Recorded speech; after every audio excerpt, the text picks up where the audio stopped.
빌립보서 2장 12절 13절 말씀입니다.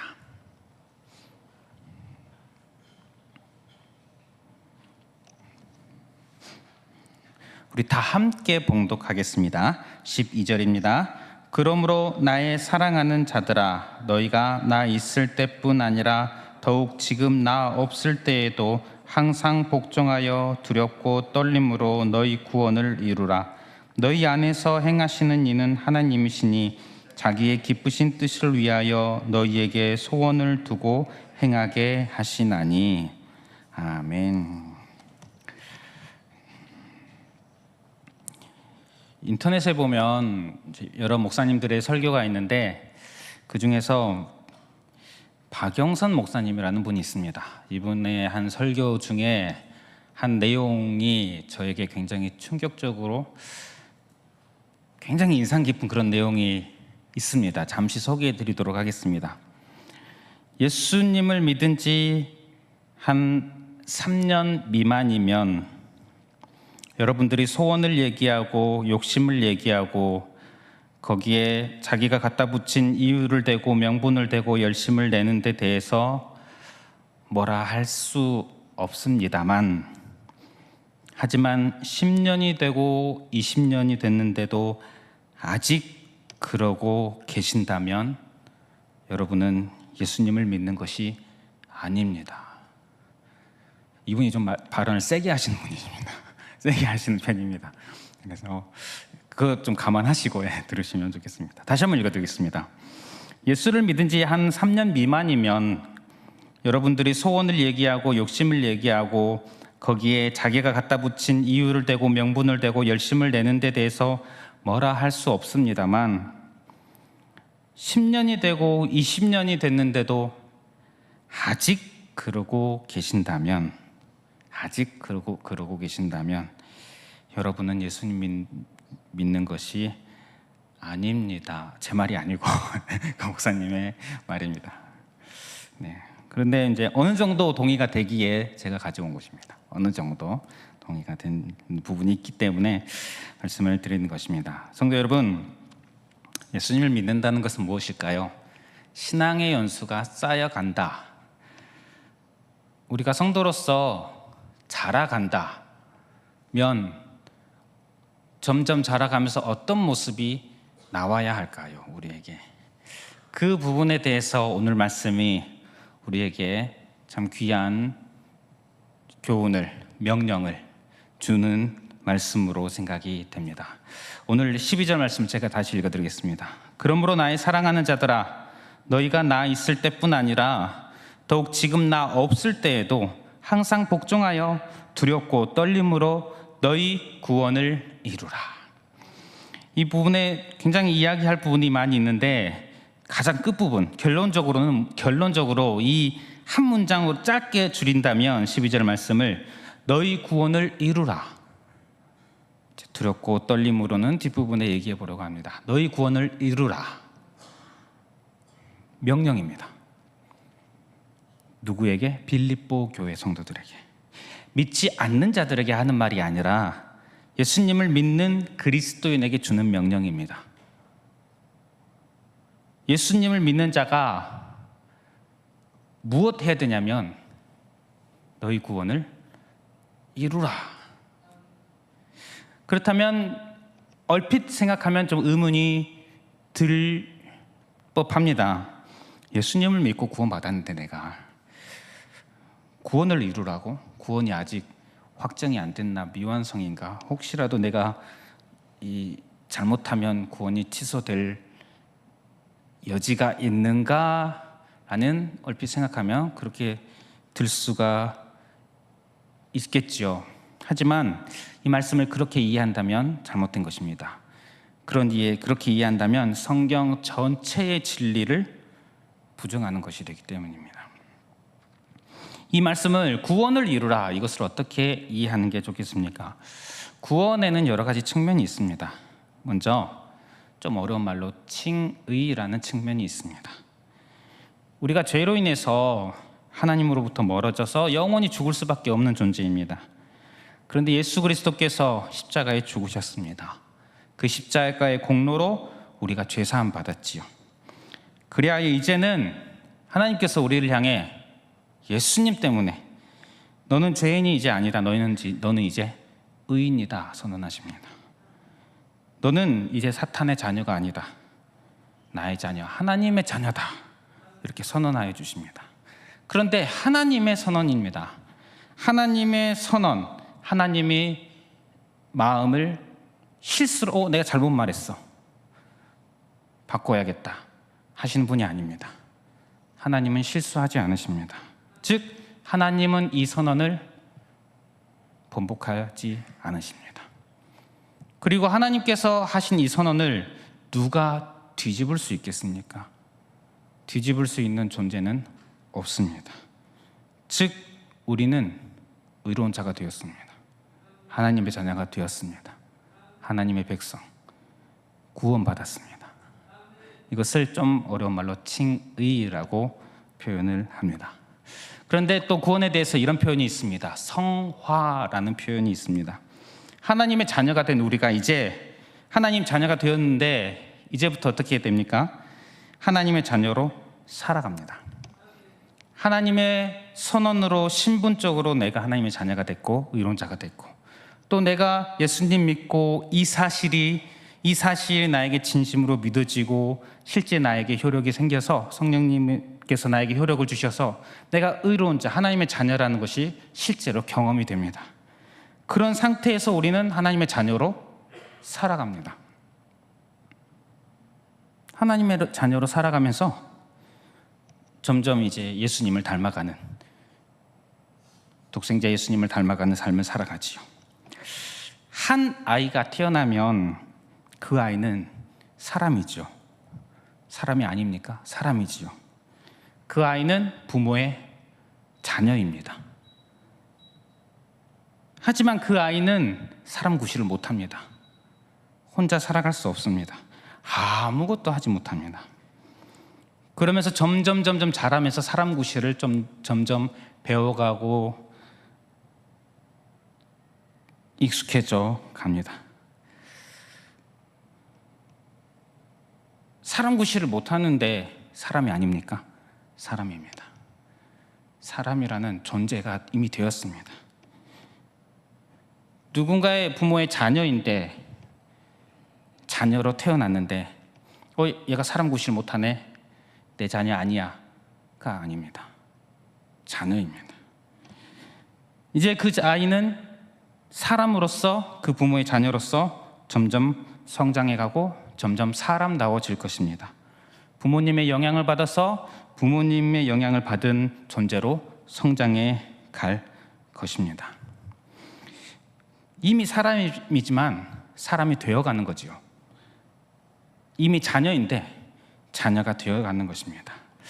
이것을 비유적으로 표현해 볼 수 이런 비유적인 표현을 해볼 수 있는 것이 바로 성화라는 것입니다. 우리는 구원받은 하나님의 자녀입니다. 그러면서 하나님의 자녀로 살아갑니다. 그리고 하나님의 자녀가 되어갑니다. 점점 주님을 닮아갑니다. 점점 성령의 사람이 되어갑니다. 말씀의 사람이 되어갑니다.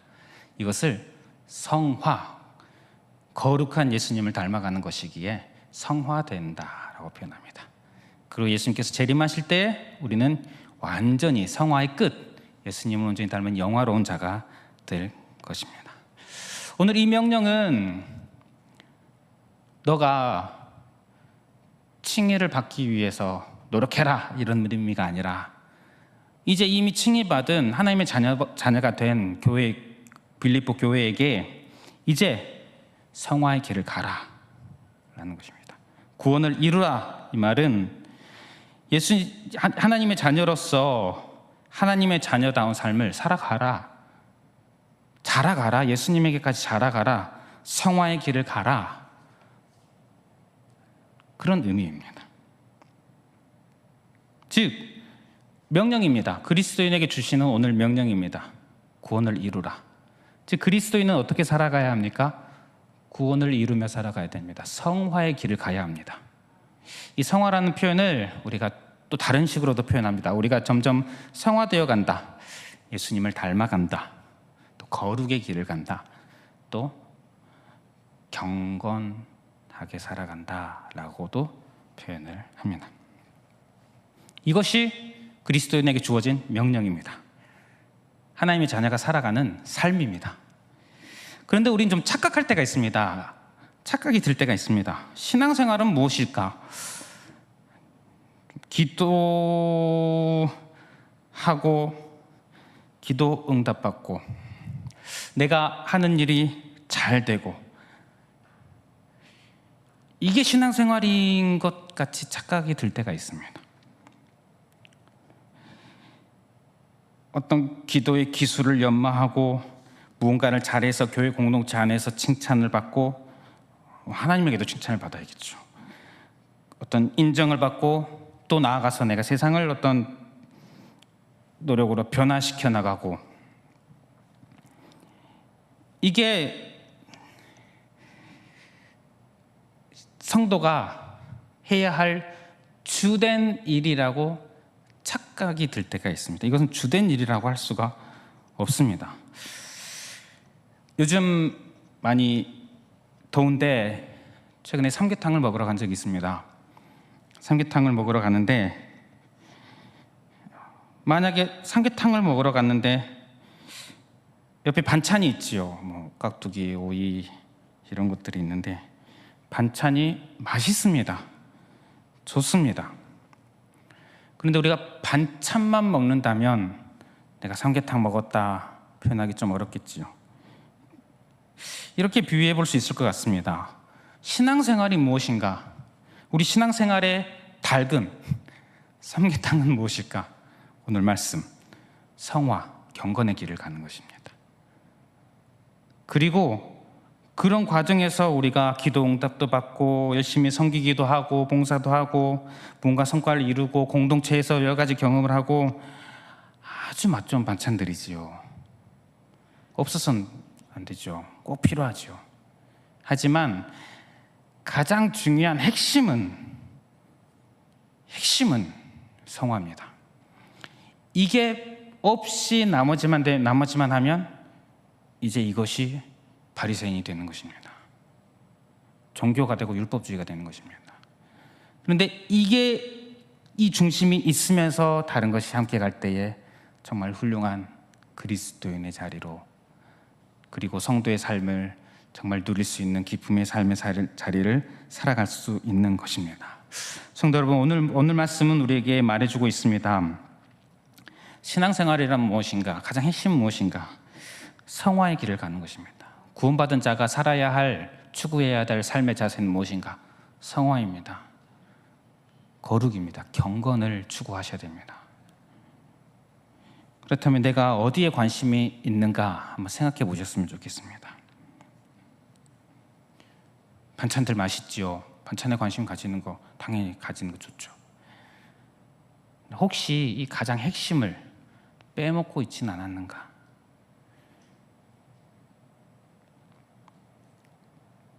나의 신앙의 식탁에 점점 반찬은 점점 맛있게 실력이 늘어서 점점 반찬은 맛있어지는데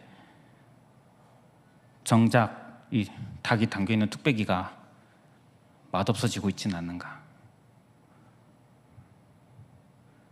생각해 보셨으면 좋겠습니다. 이 한 가지를 기억했으면 좋겠습니다. 신앙생활은 성화의 길을 가는 것입니다. 경건을 추구하는 것입니다. 그런데 고민이 있습니다. 옥하는 목사님의 설교 중에 이런 내용이 있습니다. 말씀을 듣고 깨닫고 눈이 열리고 설교가 귀에 들어오고 성령님의 마음을 알게 되면 하나님의 자녀로서 점점 내가 철이 들고 있구나라고 표현할 수 있을 것이라고 말씀하셨습니다. 말씀을 듣고 점점 말씀이 더 깨달아지고 눈이 열리고 점점 설교가 더 귀에 들어오고 성령님의 마음을 이전보다 점점 더 알아가게 되고 내가 하나님의 자녀로서 점점 철이 들어간다라고 목사님은 표현하셨는데, 하나님의 자녀로서 철이 들어갈수록 큰 고민거리가 생긴답니다. 뭐냐면 말씀대로 살아야 할 텐데 이런 고민거리입니다. 하나님 말씀대로 살아야 하는데 어렵네, 안 되네, 이런 고민이 시작된다는 것입니다. 어떠하십니까? 성화의 길, 경건의 길을 우리가 가야 하는데 잘 안 됩니다. 그렇죠? 잘 안 됩니다. 잘 안 돼서 넘어지는 경험을 매일매일 하실 것입니다. 그런 우리에게 13절 말씀 이렇게 말씀합니다. 너희 안에서 행하시는 이는 하나님이시니 자기의 기쁘신 뜻을 위하여 너희에게 소원을 두고 행하게 하시나니.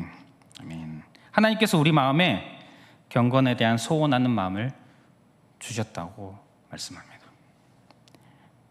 이것이 거듭남입니다. 이것이 중생입니다.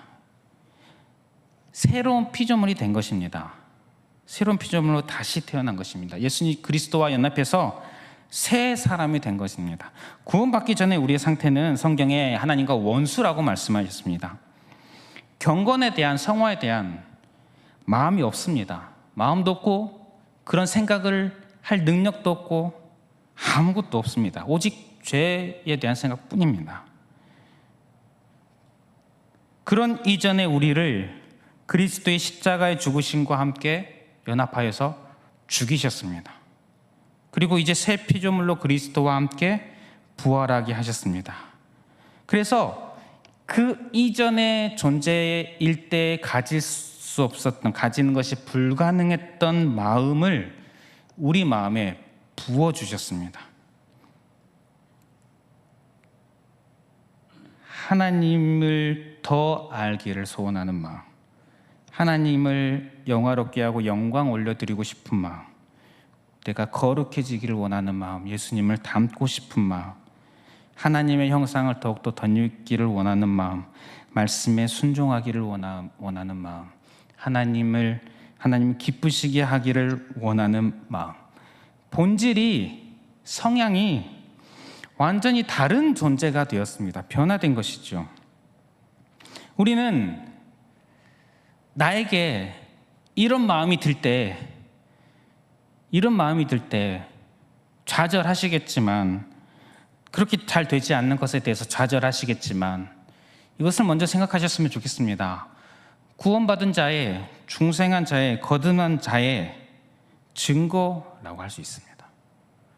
여러분들에게 그런 마음이 든다면, 경건을 향한 이런 마음이 든다면, 그것은 구원받았다는 증거가 될 수 있습니다. 왜냐하면 구원받지 않은 자는 그런 마음이 드는 것 자체가 불가능한 존재이기 때문입니다. 본질상 불가능합니다. 그리고 하나님은 우리에게 그런 마음을 주시고 계속해서 주셨고 계속해서 주고 계십니다. 하나님께서 우리 안에서 행하고 계신다고 말씀하고 계십니다. 우리 마음의 경건에 대한 소원하는 마음을 주셨고 주고 계시고 앞으로도 계속해서 주신다는 것입니다. 그렇기 때문에 우리가 해야 할 일은 무엇이냐? 하나님께서 우리에게 명령해 주셨습니다. 구원을 이루라, 성화의 길을 가라, 경건을 추구해라. 그런데 경건을 추구하고자 하는 마음, 소원하는 마음을 우리에게 하나님께서 주신다는 것입니다. 하나님께서 부어주고 계십니다. 그러니 우리가 할 일은 무엇이겠습니까? 이 마음을 외면하지 않는 것입니다. 외면하지 않았으면 좋겠습니다. 내가 경건을 추구하고자 하는 마음을 가지는데 저도 외면할 때가 있습니다. 외면할 때가 있습니다. 참 많이 있는 것 같습니다. 셀 수 없이 많은 것 같습니다. 나도 모르게 죄에 끌려가서 외면할 경우가 참 많이 있는 것 같습니다. 그럴 때 예수 그리스도의 십자가를 우리가 다시 한번 묵상했으면 좋겠습니다. 우리에게 경건의 마음을 주시려고 예수님이 십자가까지 지셨습니다.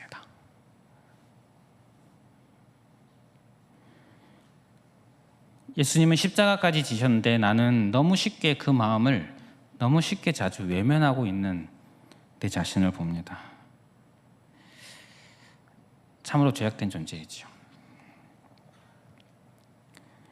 이런 나를 또 다시 깨닫게 하고 또 다시 경건의 마음을 하나님께서 부어주고 계심을 경험합니다. 부어주십니다. 성도 여러분, 주께서 여러분들에게 경건의 마음을 부어주심을 경험하고 계십니까? 그렇다면 십자가 바라보면서 그 마음 외면하지 아니하시고 꼭 붙들 수 있는 그런 주의 자녀 되시기를 축복합니다. 그리고 그런 마음 그렇게 할 때에 우리가 한 가지 기억할 것이 있습니다. 12절 다시 보면 두렵고 떨림으로 너희 구원을 이루라. 두렵고 떨림으로. 전 처음에 좀 더 어렸을 때는 이 두렵고 떨림으로라는 말이 참 왜 이런 말씀을 굳이 추가하셨을까 이런 생각을 좀 한 적이 있습니다. 그런데 말씀을 조금 더 알아갈수록 이 표현이 참 귀한 것 같습니다. 많은 목사님들, 신학자들의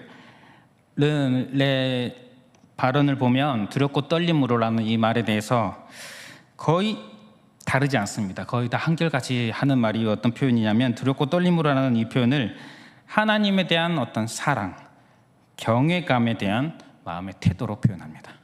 약간씩 이제 말하는 방식은 다르지만 다 한결같습니다. 다 결이 똑같습니다. 하나님에 대한 사랑, 하나님에 대한 경외감을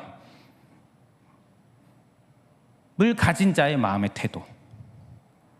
그러니까 내가 구원을 이루지 못해서 구원에서 멀어질 거야 이런 내 구원이 취소될지도 몰라 이런 마음에 두렵고 떨림이 아니라 하나님을 사랑하고 경외하는 마음. 그래서 시편 2편 11절에 보면 여호와를 경외함으로 섬기고 떨며 즐거워할지어다. 경외함으로 섬기고 떨며 즐거워할지어다. 떨면서 즐거워한다. 특이한 표현이죠. 시편 2편 11절입니다. 하나님을 보면서 떨며 즐거워합니다. 그러니까 이것은 무서운 존재, 단지 무서운 존재가 아니라 너무나도 경외스럽고 아름답고 위대하고 사랑스럽고 그렇다고 함부로 대할 수 없는 어떤 정말 하나님에 대한 태도지요. 마음의 태도지요.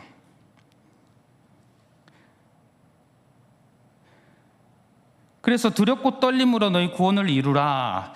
이 말씀을 저는 이렇게 이해를 해보고 싶습니다. 주께서 저에게 소원하는 경건을 소원하는 마음을 주셨습니다. 저는 그대로 하고 싶습니다. 제발 그 주신 마음대로 살고 싶습니다. 그런데 저는 알고 있습니다. 넘어질 것이라는 사실을 알고 있습니다. 언제고 넘어질 것이라는 사실을. 그래서 좌절할 것이라는 사실을 알고 있습니다. 하지만 또 다시 경건의 마음을 주시고 회복시켜 주시고 일어서게 해 주실 것도 알고 있습니다. 다만 제발 이번에는 넘어지지 않고 경건의 삶을 살고 싶다. 제발. 저는 이렇게 이해를 했습니다. 전 저에게 이렇게 적용을 해보았습니다. 어떻습니까? 하나님을 사랑하는 마음, 하나님을 경외하는 마음, 하나님 앞에서 떨리는 마음, 두렵고 떨리는 마음. 나는 하나님 앞에 있습니다. 하나님이 내 앞에서, 내 곁에서 분명히 계십니다. 그러니 하나님 앞에서 우리가 구원을 이루는, 성화를 추구하는, 경건을 추구하는 삶을 살아가시는 그런 거룩한 주의 복된 자녀 되시기를 축복합니다. 함께 찬양하면서 기도하겠습니다. 나 주님의 기쁨 되기 원하네. 함께 찬양하도록 하겠습니다.